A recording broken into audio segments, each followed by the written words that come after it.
Halo, perkenalkan nama saya Mita Kusmaningsih. Saya akan memaparkan sedikit materi terkait manajemen pendidikan Islam.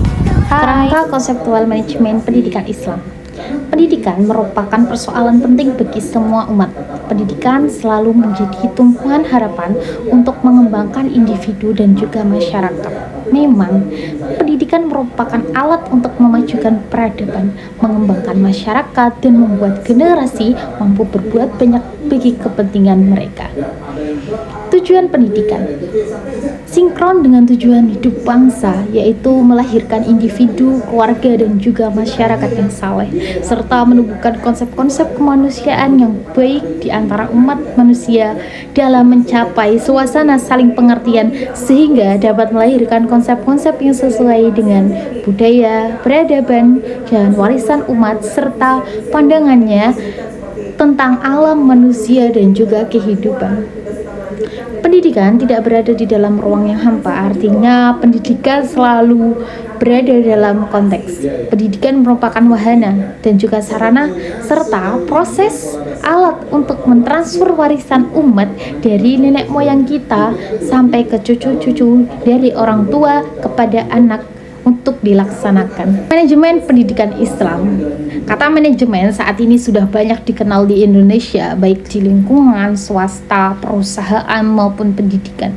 Demikian pula bahwa banyak penulis yang telah berusaha untuk memberikan definisi atau batasan tentang pengertian dari manajemen.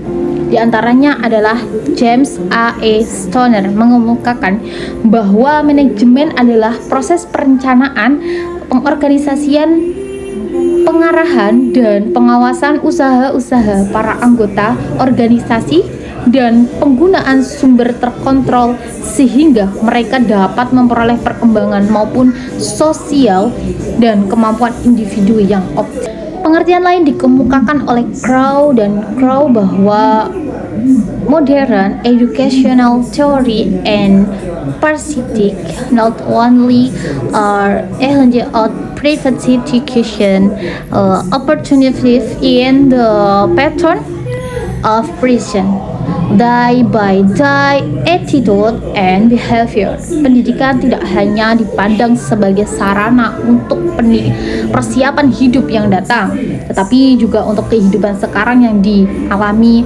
individu dalam perkembangannya menuju ke tingkat kedewasaannya. Sedangkan makna pendidikan dalam arti luas adalah segala sesuatu yang menyangkut proses perkembangan dan pengembangan manusia, yaitu upaya mengembangkan dan menanamkan nilai-nilai bagi anak didik, sehingga nilai-nilai yang terkandung dalam pendidikan itu menjadi bagian daripada kepribadian anak yang pada gilirannya ia menjadi orang yang pandai, baik, berakhlakul karimah, dan mampu hidup dan berguna bagi masyarakat dan bangsa tentunya. Arifuddin Arif menyatakan bahwa pendidikan Islam adalah pendidikan yang berdasarkan ajaran agama Islam atau tuntunan agama Islam dalam usaha membina dan membentuk pribadi muslim yang bertakwa kepada Allah Subhanahu wa taala. Cinta kasih kepada orang tuanya dan sesama hidupnya dan juga tanah airnya sebagai karunia yang diberikan oleh Allah Subhanahu wa taala. Berdasarkan hal ini, maka tugas dan fungsi yang perlu diemban oleh pendidikan Islam adalah pendidikan manusia yang seutuhnya dan berlangsung sepanjang hayat. Prinsip-prinsip manajemen pendidikan Islam. Dalam manajemen pendidikan Islam terdapat prinsip-prinsip manajemen. Nah, inilah yang membedakan manajemen pendidikan pada umumnya dengan manajemen pendidikan Islam. Mengenai prinsip-prinsip manajemen pendidikan Islam, banyak para pakar pendidikan Islam yang berbeda pendapat. Di antaranya berpendapat bahwa prinsip manajemen pendidikan Islam ada di depan prinsip, di antaranya ikhlas, kejujuran, amanah, adil, tanggung jawab, dinamis, praktis, dan juga fleksibel. Adapun pendapat Hasan Langgulung, prinsip manajemen pendidikan Islam ini ada 7 macam, di antaranya iman dan akhlak, keadilan dan persamaan, musyawarah, pembagian kerja dan tugas, berpegang pada fungsi manajemen, dan juga pergaulan dan keikhlasan. Baik, kita perinci satu-satu. Prinsip manajemen pendidikan Islam adil. Prinsip ini mula-mula dilaksanakan oleh administrator muslim dalam manajemen lembaga pendidikan, bahwa prinsip keadilan administrator muslim itu merupakan etika melaksanakan prinsip Islam dan juga prinsip-prinsip Islam yang lain, alam administrasinya. Dan selanjutnya adalah prinsip manajemen pendidikan Islam tentang keikhlasan. Di dalam keikhlasan ini, ia wajib dituntut untuk menunaikan segala pekerjaan yang diperintahkan oleh Tuhan. Selanjutnya adalah prinsip manajemen pendidikan Islam, yaitu berupa ikhlas. Artinya kita menunaikan segala pekerjaan yang diperintahkan oleh Tuhan Yang Maha Esa itu dengan segala kelapangan dada kita. Selanjutnya ada amanah, yaitu tanggung jawab dalam kerangka akhlak, keyakinan bahwa tindakannya ini baik. Ini pun sesuai dengan ungkapan bangsa kita Indonesia. Kalau dikatakan bahwa orang yang melakukan kekacauan sebagai orang yang tidak bertanggung jawab, maka yang dimaksud adalah perbuatan yang dilakukan orang tersebut secara moral tidak dapat dipertanggungjawabkan, mengingat perbuatan tersebut tidak dapat diterima oleh masyarakat. Nah, kewajiban menyampaikan dalil tanggung jawab serta amanat ini disampaikan oleh Allah Subhanahu wa taala dalam Quran surat An-Nisa ayat 58, yang artinya sesungguhnya Allah itu menyuruh kamu menyampaikan amanat kepada yang berhak menerimanya. Dan apabila mengucapkan hukum di antara manusia supaya kamu itu menetapkan dengan seadil-adilnya. Sesungguhnya Allah Subhanahu wa taala ini memberi pengajaran yang sebaik-baiknya kepadamu. Sesungguhnya Allah adalah Maha mengetahui lagi Maha melihat. Kemudian prinsip yang selanjutnya adalah iman dan akhlak. Iman artinya adalah pembenaran hati, sedangkan menurut istilah iman sendiri adalah membenarkan dengan hati, mengikrarkan dengan lisan, mengamalkan dengan anggota badan. Iman mengandung arti ketenaran dalam kedamaian kolbu, dan yang dimaksud dengan keimanan seorang terhadap sesuatu adalah bahwa dalam hati orang tersebut telah tertanam kepercayaan dan keyakinan tentang sesuatu, dan sejak saat itu tidak dikhawatirkan lagi terhadap menyelusupnya kepercayaan lainnya bertentangan dengan kepercayaan. Prinsip selanjutnya adalah jujur. Salah satu dari sekian sifat dan moral utama seorang manusia adalah kejujuran, karena kejujuran itu merupakan dasar fundamental dalam pembinaan umat dan kebahagiaan masyarakat. Karena kejujuran itu menyangkut segala urusan kehidupan serta kepentingan orang banyak. Kepada manusia, Allah Subhanahu wa taala memerintahkan agar mempunyai perilaku dan sifat ini. Rasulullah SAW merupakan contoh terbaik, suri tauladan seseorang yang memiliki pribadi utama dalam hal kejujuran. Oke, selanjutnya bicara kepemimpinan dalam manajemen. Dalam buku konseptual manajemen pendidikan Islam, di situ dikatakan ada beberapa sifat pendekatan. Ada beberapa pendekatan. Yang pertama yakni ada pendekatan sifat, dan yang kedua nanti akan kita bahas terkait pendekatan perilaku, dan yang ketiga adalah pendekatan situasional. Oke. Untuk yang pertama pendekatan sifat yakni pendekatan sifat. Dalam uraian tentang konsep-konsep kepemimpinan itu telah dikemukakan bahwa keberhasilan atau kegagalan seorang pemimpin banyak ditentukan atau dipengaruhi oleh sifat-sifat pribadi si pemimpin yang ada karena pembawaan atau keturunan. Selanjutnya adalah pendekatan situasional. Pendekatan ini biasa disebut dengan pendekatan contingency. Pendekatan ini didasarkan atas asumsi bahwa keberhasilan kepemimpinan suatu organisasi atau lembaga tidak hanya bergantung atau hanya dipengaruhi oleh perilaku dan sifat-sifat pemimpinan saja. Tiap-tiap organisasi atau lembaga itu memiliki ciri-ciri khusus dan unik yang berbeda, juga masalah yang berbeda pula. Nah, situasi yang berbeda-beda ini harus dihadapi dengan perilaku kepemimpinan yang berbeda pula. Salah satu faktor yang menunjukkan adanya perbedaan situasi organisasi adalah tingkat kematangan dan perilaku kelompok atau bawahan. Tinggi rendahnya tingkat kematangan kelompok itu turut menentukan kemana kecenderungan raya kepemimpinan seorang di antara. Nah, seorang manajer itu harus memiliki kepekaan untuk merespon atau bisa dikatakan sense of responsibility, dan juga mengapresiasikan atau sense of appreciation, yaitu persoalan-persoalan yang muncul kepada persoalan-persoalan yang muncul.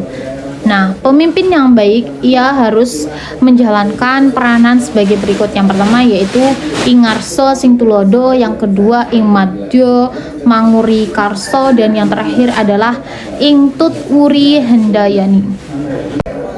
Bidang garapan manajemen pendidikan Islam. Manajemen pendidikan Islam merupakan manajemen kelembagaan Islam yang bertujuan untuk menunjang perkembangan dan juga penyelenggaraan pengajaran serta pembelajaran.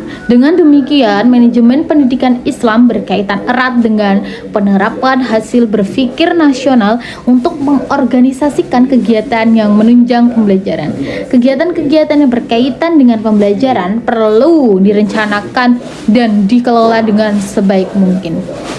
Keterampilan konseptual adalah kemampuan untuk memahami kompleksitas organisasi secara utuh atau menyeluruh. Kemudian dapat dikemukakan bahwa dalam manajemen terdapat beberapa kegiatan yang harus dilakukan dalam mencapai tujuannya, yang mana telah ditetapkan secara efektif dan juga efisien. Adapun kegiatan-kegiatan tersebut, yang pertama adalah planning atau perencanaan, yang kedua adalah organizing atau pengorganisasian, yang ketiga adalah memotivating atau pemberian motivasi, kemudian controlling atau pengawasan, dan yang terakhir adalah evaluasi atau penilaian. Perencanaan sendiri yang perlu kita lakukan, yang pertama adalah menentukan dan merumuskan tujuan yang hendak kita capai. Kemudian yang kedua yakni meneliti masalah-masalah atau pekerjaan yang akan dilakukan. Dan yang ketiga adalah mengumpulkan data dan informasi-informasi yang akan diperlakukan. Kemudian yang keempat adalah menentukan tahap-tahap atau rangkaian-rangkaian kegiatan. Yang kelima adalah merumuskan bagaimana masalah-masalah akan dipecahkan, dan yang terakhir adalah bagaimana pekerjaan itu akan diselesaikan. Kemudian selanjutnya pengorganisasian. Nah, setelah melalui tahap perencanaan, langkah selanjutnya adalah pengorganisasian. Suatu perencanaan itu akan menjadi kacau dalam pelaksanaannya kalau tidak didukung oleh pengorganisasian.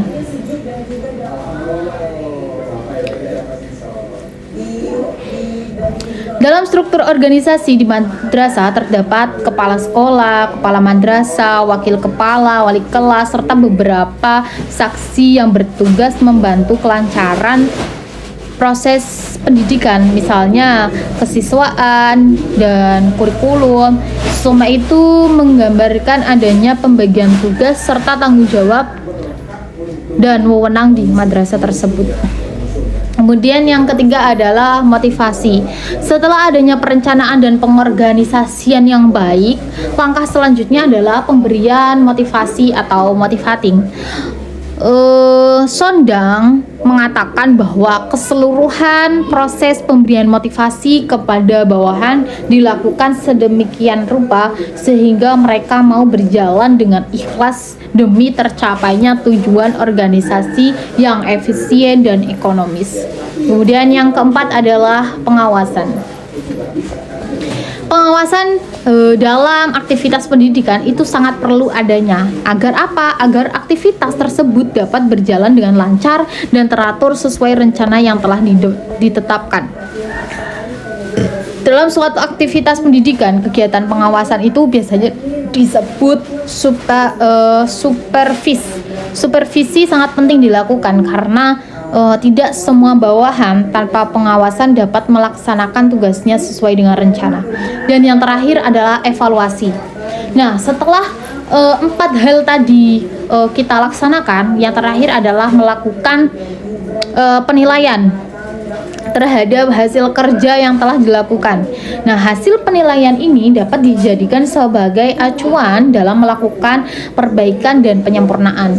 Nah, untuk mencapai tujuan yang telah ditetapkan, pendidikan melalui proses kegiatan yang telah berjalan secara berurutan dan rencana, maka diperlukan lagi kelangsungan proses pendidikan dengan situasi dan kondisi yang aman, tentram, serta lingkungan madrasah yang elit dan nyaman.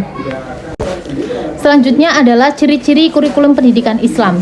Nah, untuk memahami kurikulum dalam dunia pendidikan Islam, kita cukup hanya mengetahui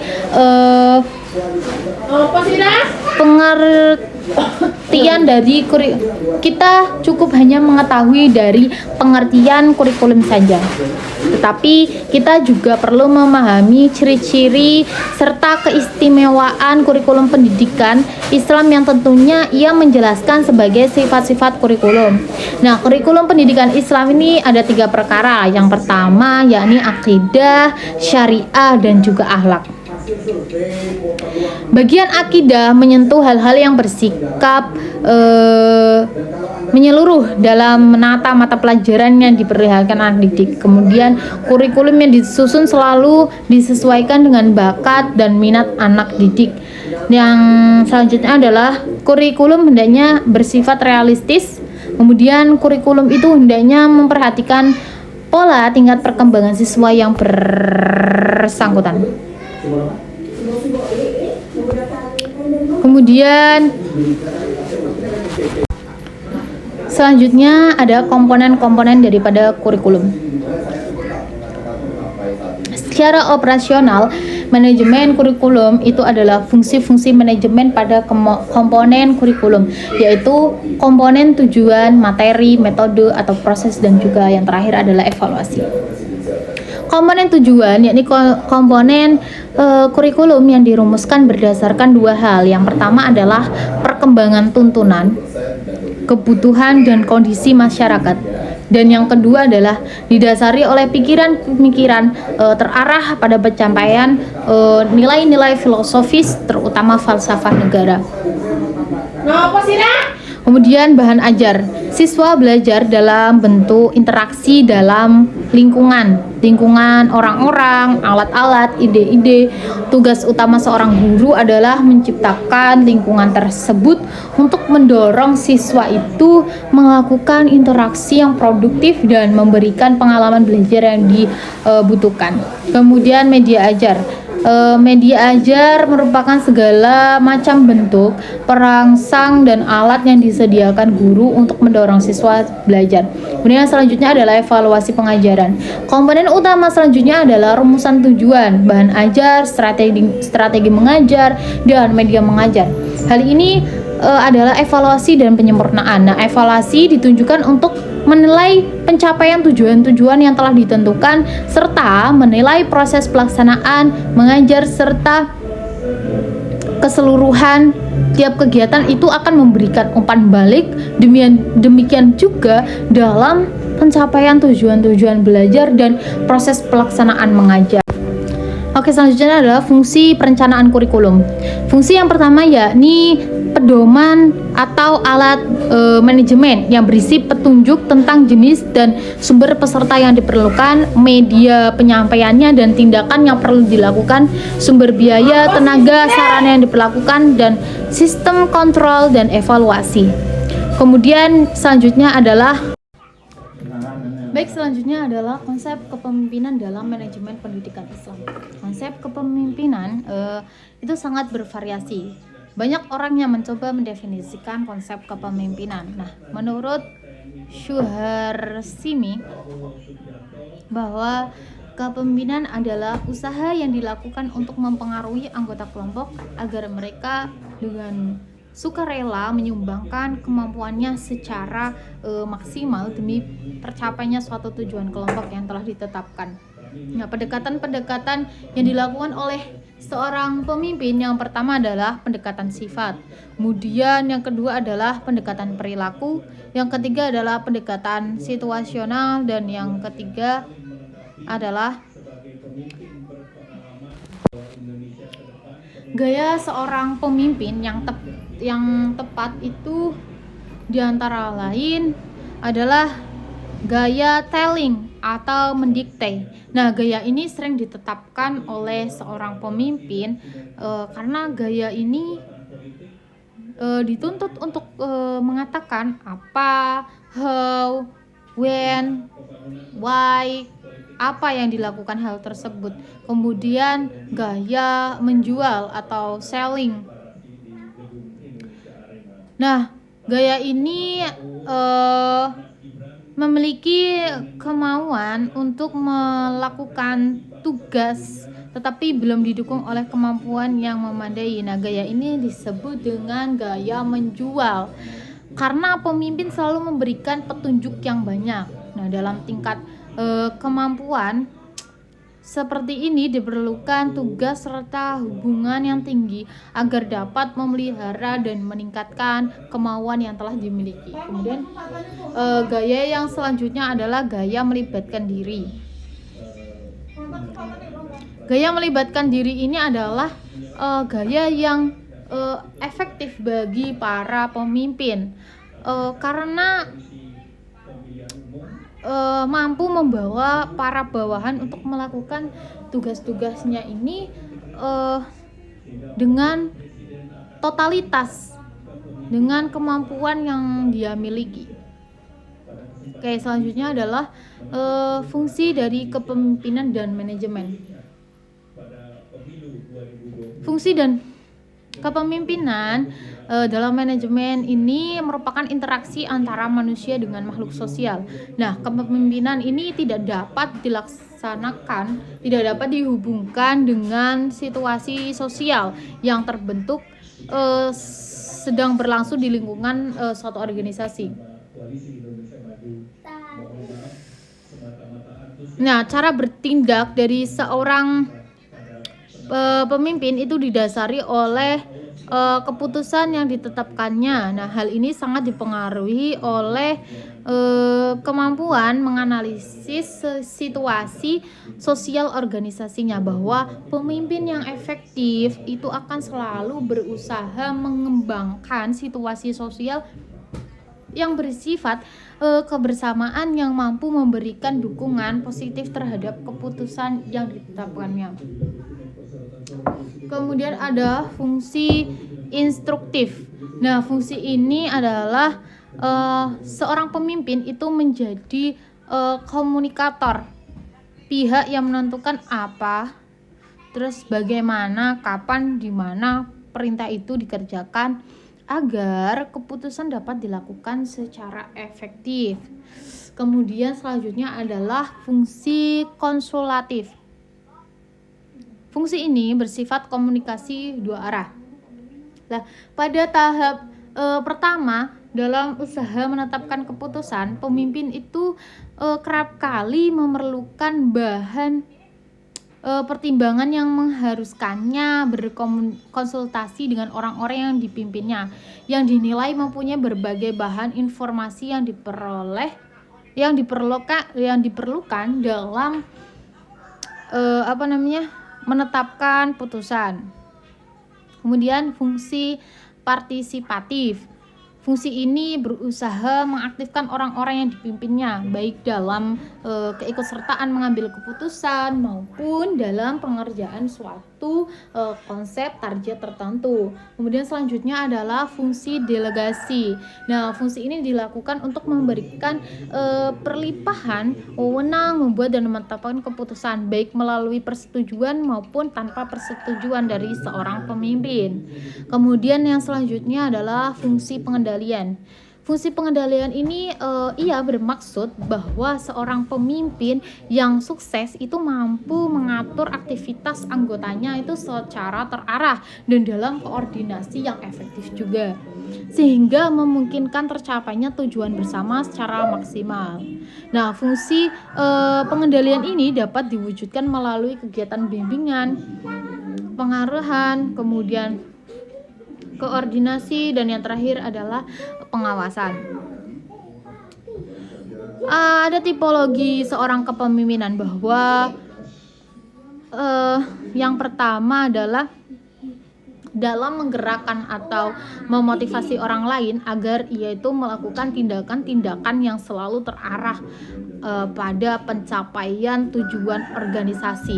Kemudian seorang pemimpin itu harus memiliki pengetahuan yang luas, kecakapan, serta keterampilan yang diperlukan dalam melakukan kepemimpinannya. Nah, pengetahuan dan keterampilan tersebut diperoleh dari pengalaman belajar secara teori maupun dari pengalamannya. Nah, dalam praktek selama menjadi seorang pemimpin, dalam melaksanakan kepemimpinannya, berbagai cara ditempuh oleh seorang pemimpin. Cara-cara yang digunakan itu merupakan kepemimpinan sikap dan pandangan pemimpin terhadap orang yang dipimpinnya, yang memberikan gambaran pula tentang bentuk tipe kepemimpinan yang dijalankan. Secara teoritis, tipe kepemimpinan yang pokok dapat diberikan menjadi 3, yaitu autokratis, laissez-faire, dan demokratis. Mungkin demikian hal yang dapat saya sampaikan terkait manajemen pendidikan Islam. Kurang lebihnya mohon maaf. Mohon maaf apabila banyak kekurangan serta banyak kata-kata yang kurang sopan atau terseret-seret karena keadaan saya sedang sakit. Sariawan. Mohon maaf yang sebesar-besarnya. Terima kasih. Kurang lebihnya mohon maaf. Wassalamualaikum warahmatullahi wabarakatuh. Baik, selanjutnya adalah konsep kepemimpinan dalam manajemen pendidikan Islam. Konsep kepemimpinan itu sangat bervariasi. Banyak orang yang mencoba mendefinisikan konsep kepemimpinan. Nah, menurut Syuharsimi bahwa kepemimpinan adalah usaha yang dilakukan untuk mempengaruhi anggota kelompok agar mereka dengan sukarela menyumbangkan kemampuannya secara maksimal demi tercapainya suatu tujuan kelompok yang telah ditetapkan. Nah, pendekatan-pendekatan yang dilakukan oleh seorang pemimpin yang pertama adalah pendekatan sifat, kemudian yang kedua adalah pendekatan perilaku, yang ketiga adalah pendekatan situasional, dan yang ketiga adalah gaya seorang pemimpin yang tepat itu diantara lain adalah gaya telling atau mendikte. Nah, gaya ini sering ditetapkan oleh seorang pemimpin karena gaya ini dituntut untuk mengatakan apa, how, when, why, apa yang dilakukan hal tersebut. Kemudian gaya menjual atau selling. Nah, gaya ini memiliki kemauan untuk melakukan tugas tetapi belum didukung oleh kemampuan yang memadai. Nah, gaya ini disebut dengan gaya menjual karena pemimpin selalu memberikan petunjuk yang banyak. Nah, dalam tingkat kemampuan seperti ini diperlukan tugas serta hubungan yang tinggi agar dapat memelihara dan meningkatkan kemauan yang telah dimiliki. Kemudian gaya yang selanjutnya adalah gaya melibatkan diri. Gaya melibatkan diri ini adalah gaya yang efektif bagi para pemimpin karena mampu membawa para bawahan untuk melakukan tugas-tugasnya ini dengan totalitas, dengan kemampuan yang dia miliki. Oke, selanjutnya adalah fungsi dari kepemimpinan dan manajemen. Kepemimpinan dalam manajemen ini merupakan interaksi antara manusia dengan makhluk sosial. Nah, kepemimpinan ini tidak dapat dihubungkan dengan situasi sosial yang terbentuk sedang berlangsung di lingkungan suatu organisasi. Nah, cara bertindak dari seorang pemimpin itu didasari oleh keputusan yang ditetapkannya. Nah, hal ini sangat dipengaruhi oleh kemampuan menganalisis situasi sosial organisasinya, bahwa pemimpin yang efektif itu akan selalu berusaha mengembangkan situasi sosial yang bersifat kebersamaan yang mampu memberikan dukungan positif terhadap keputusan yang ditetapkannya. Kemudian ada fungsi instruktif. Nah, fungsi ini adalah seorang pemimpin itu menjadi komunikator, pihak yang menentukan apa, terus bagaimana, kapan, di mana perintah itu dikerjakan agar keputusan dapat dilakukan secara efektif. Kemudian selanjutnya adalah fungsi konsultatif. Fungsi ini bersifat komunikasi dua arah. Nah, pada tahap pertama dalam usaha menetapkan keputusan, pemimpin itu kerap kali memerlukan bahan pertimbangan yang mengharuskannya berkonsultasi dengan orang-orang yang dipimpinnya, yang dinilai mempunyai berbagai bahan informasi yang diperlukan dalam menetapkan putusan. Kemudian fungsi partisipatif. Fungsi ini berusaha mengaktifkan orang-orang yang dipimpinnya, baik dalam keikutsertaan mengambil keputusan maupun dalam pengerjaan suatu konsep target tertentu. Kemudian selanjutnya adalah fungsi delegasi. Nah, fungsi ini dilakukan untuk memberikan perlimpahan wewenang membuat dan menetapkan keputusan, baik melalui persetujuan maupun tanpa persetujuan dari seorang pemimpin. Kemudian yang selanjutnya adalah fungsi pengendalian. Fungsi pengendalian ini ia bermaksud bahwa seorang pemimpin yang sukses itu mampu mengatur aktivitas anggotanya itu secara terarah dan dalam koordinasi yang efektif juga, sehingga memungkinkan tercapainya tujuan bersama secara maksimal. Nah, fungsi pengendalian ini dapat diwujudkan melalui kegiatan bimbingan, pengarahan, kemudian koordinasi, dan yang terakhir adalah pengawasan. Ada tipologi seorang kepemimpinan, bahwa yang pertama adalah dalam menggerakkan atau memotivasi orang lain agar ia itu melakukan tindakan-tindakan yang selalu terarah pada pencapaian tujuan organisasi. Kemudian seorang pemimpin itu harus memiliki pengetahuan yang luas, kecakapan, serta keterampilan yang diperlukan dalam melakukan kepemimpinannya. Nah, pengetahuan dan keterampilan tersebut diperoleh dari pengalaman belajar secara teori maupun dari pengalamannya. Nah, dalam praktek selama menjadi seorang pemimpin, dalam melaksanakan kepemimpinannya, berbagai cara ditempuh oleh seorang pemimpin. Cara-cara yang digunakan itu merupakan kepemimpinan sikap dan pandangan pemimpin terhadap orang yang dipimpinnya, yang memberikan gambaran pula tentang bentuk tipe kepemimpinan yang dijalankan. Secara teoritis, tipe kepemimpinan yang pokok dapat diberikan menjadi 3, yaitu autokratis, laissez-faire, dan demokratis. Mungkin demikian hal yang dapat saya sampaikan terkait manajemen pendidikan Islam. Terima kasih, kurang lebihnya mohon maaf. Wassalamualaikum warahmatullahi wabarakatuh.